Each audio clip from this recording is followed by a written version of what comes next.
Today's gospel is one that's probably very familiar to us. I think, in fact, throughout the church's year, there's no single text that's proclaimed quite as frequently as this scene from Luke. We heard it on the Feast of the Immaculate Conception. We hear it today. We'll hear it this Sunday, the fourth Sunday of Advent.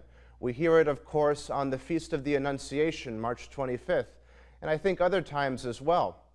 So the church is saying to us, pay close attention to this. Mary is our model. She is the premier Christian disciple. She always shows us the way to Jesus. And so the church, in turn, shows us Mary again and again to say, do you have a question about how to follow Jesus? Look to Mary. Do you want to see how God's grace works in this world? Look at the Blessed Virgin. A couple months ago, I had the opportunity to be in Nazareth in northern Israel. And the pilgrimage group I was leading, we went to the Basilica of the Annunciation where this scene happened. And we walked into the church, and we're looking around, and we're wondering, okay, where did it happen? There's all these beautiful altars and mosaics, but if you want to find where this happened, you have to go down. You have to go down many stairs into a lower church. And then even in the lower church, you go down again many stairs, and ultimately you come to this small little cave, rough-hewn rocks. And it was there that the angel Gabriel met Mary, that these words were spoken, "Hail, full of grace, the Lord is with you."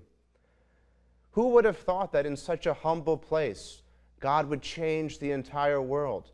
He didn't look to Rome. He didn't look to Athens. He looked to Nazareth, a little hill town in Galilee. Remember, it was said, can anything good come out of Nazareth? How different God's ways are from our ways. His thoughts are so higher than ours.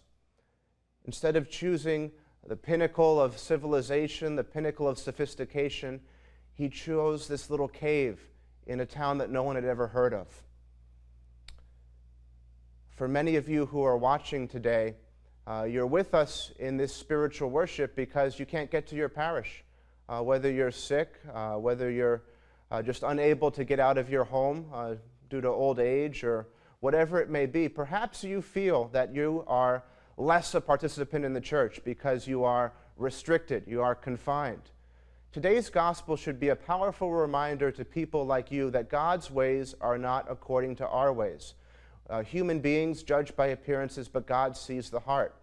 And in appearing to Mary, this humble virgin in a very humble and lowly place, she who was probably the least powerful person according to human appearances in her village, God says all that's needed to powerfully do his will is a listening heart and a ready obedience to whatever his will presents. Each of us can give God that gift wherever we may be. Whatever our talents, whatever our circumstances, we can all give God a listening heart and a ready obedience to his will, however it presents itself to us. And it's often in ways that are counterintuitive. Who would have thought that someone who had made a vow of virginity, like the Blessed Virgin, would bear a son, and that son would redeem the world? So today, as we offer this Mass, we ask for the grace to imitate Mary, the best of all disciples, that we may follow her in all circumstances, and so come to Jesus.